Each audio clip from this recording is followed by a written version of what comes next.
छोलिया हो या लोबिया, सफेद चने या काले चने, सब कुछ मजेदार बने। तो इस धरती पर जंग का एक और नया फ्रंट खुल चुका है। दक्षिण पूर्वी एशिया के दो देशों की जंग शुरू हो चुकी है। ये दो देश हैं थाईलैंड और कंबोडिया।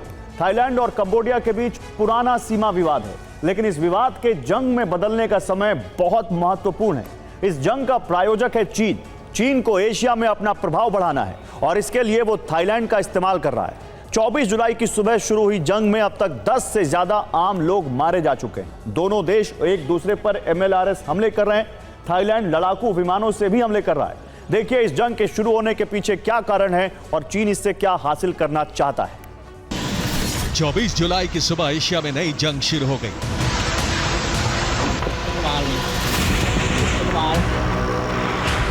ये जंग है थाईलैंड वर्सेस कंबोडिया। दोनों देशों की सेनाएं आमने सामने आ गईं।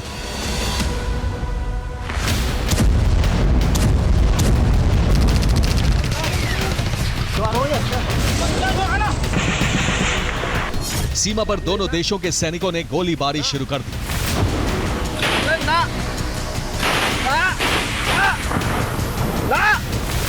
कंबोडिया के सैनिक बड़ी तादाद में सीमा पर जमा हुए और हमले शुरू कर दिए। कंबोडियाई सेना ने थाईलैंड पर MLRS यानी मल्टीपल लॉन्च रॉकेट सिस्टम से हमले शुरू कर दिए।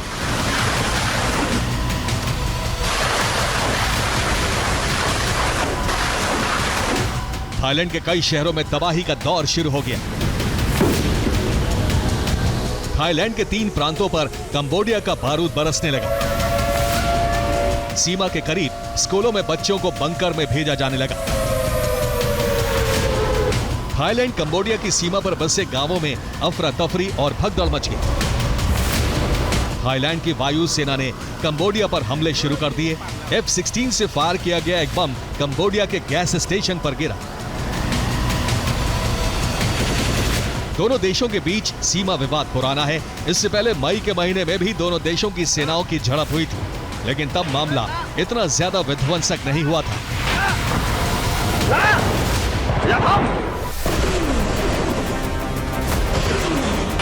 24 जुलाई की सुबह दोनों देशों की सेनाओं के बीच इन्फेंट्री और आर्टिलरी की जंग शुरू हुई और थाईलैंड की वायुसेना के हमले भी शुरू हो गए।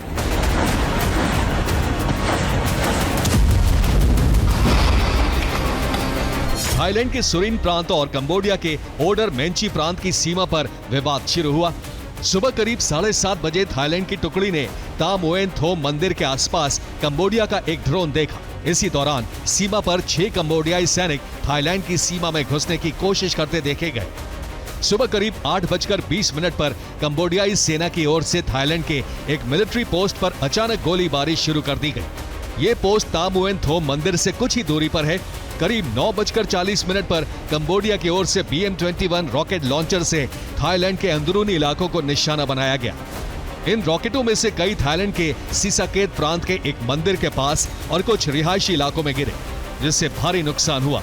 इसके कुछ ही देर बाद सुबह 9:55 पर कंबोडियाई सेना ने थाईलैंड के सुरीन प्रांत के काप चुएंग क्षेत्र में एक और रॉकेट हमला किया, जिससे 3 नागरिकों की मौके पर ही मौत हो गई और कुछ अन्य घायल हो गए।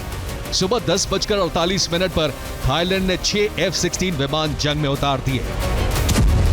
दोनों देश एक दूसरे पर पहले गोलीबारी का आरोप लगा रहे हैं। गोलीबारी के बाद जंग भड़कती गई और दोनों देशों की सेना 3 प्रांतों में आमने सामने आ गई। दोनों देशों ने अपनी सीमाओं को सील कर दिया। ये जंग 1000 साल पुराने एक मंदिर पर दावेदारी को लेकर शुरू हुई है। और जिस मंदिर पर विवाद शुरू हुआ वो 1000 साल पुराना प्री विहार मंदिर है। ये 9वीं सदी में बनाया गया एक शिव मंदिर है। इस मंदिर को 9वीं सदी में खमेर सम्राट सूर्यवर्मन ने बनवाया था। ये कंबोडिया के सीमावर्ती प्रांत में है। मंदिर के कुछ हिस्से पर थाईलैंड का दावा है, क्योंकि इसका कुछ हिस्सा उसकी सीमा में आता है। कंबोडिया को 1953 में फ्रांस से आजादी मिली थी। तभी से मंदिर पर दोनों देशों के बीच विवाद छिड़ गया था। कंबोडिया ने इसको 2008 में यूनेस्को विश्व धरोहर में शामिल करा दिया। 2008 से 2011 के बीच दोनों देशों की सेनाओं की कई बार हिंसक झड़पें भी हुई हैं।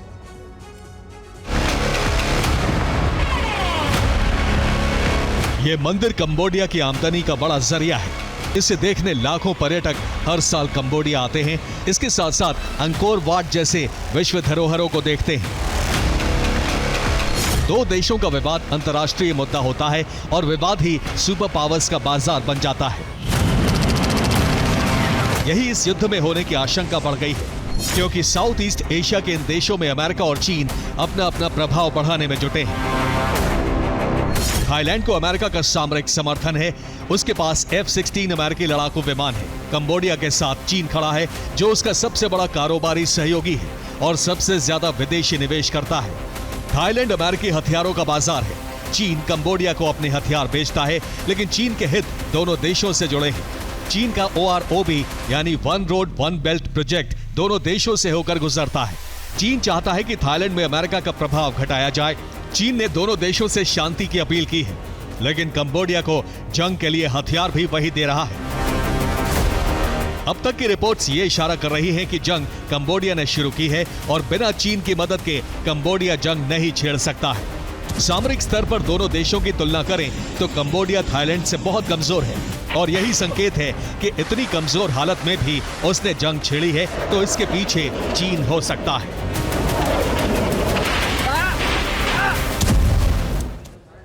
तो कंबोडिया सिर्फ थल सेना में टैंकों की तुलना में थाईलैंड से आगे है। थाईलैंड के पास 635 टैंक है और कंबोडिया के पास 644। सैन्य वाहन के मोर्चे पर कंबोडिया आगे है, उसके पास 16,935 सैन्य वाहन है थाईलैंड के पास, और कंबोडिया के पास 3,627। सेल्फ प्रोपेल्ड यानी स्वचालित आर्टिलरी में भी थाईलैंड आगे है, उसके पास 50 है और कंबोडिया के पास केवल 30। आर्टिलरी गन्स थाईलैंड के पास 589 हैं और कंबोडिया के पास 430। MLRS थाईलैंड के पास 463 हैं और कंबोडिया के पास 26। नौसेना के मामले में थाईलैंड के पास 293 युद्धपोत हैं और कंबोडिया के पास मात्र 20। सबमरीन दोनों देशों के पास नहीं है और दोनों देश इस सौदे के लिए चीन के साथ संपर्क में है। वायुसेना के मामले में थाईलैंड बहुत आगे है, उसके पास 492 एयरक्राफ्ट हैं और कंबोडिया के पास मात्र 25। थाईलैंड के पास 72 फाइटर जेट है और कंबोडिया के पास एक भी नहीं है। थाईलैंड के पास 258 हेलीकॉप्टर है और इनमें से कुछ अटैक हेलीकॉप्टर हैं, जबकि कंबोडिया के पास मात्र 23 हैं, जिनमें से एक भी अटैक हेलीकॉप्टर नहीं है। ऐसे में अगर कंबोडिया जंग छेड़ता है तो उसे हथियार खरीदने होंगे और वो इस मामले में चीन पर निर्भर है।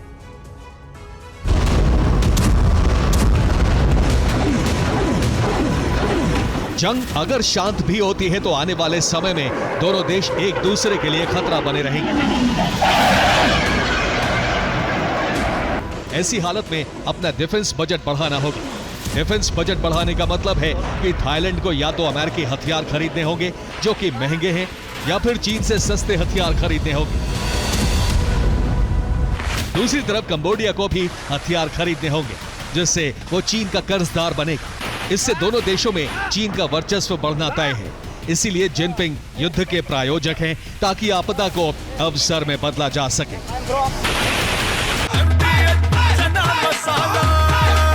अब छोलिया हो या लोबिया, सफेद चने या काले चने, सब कुछ मजेदार बने।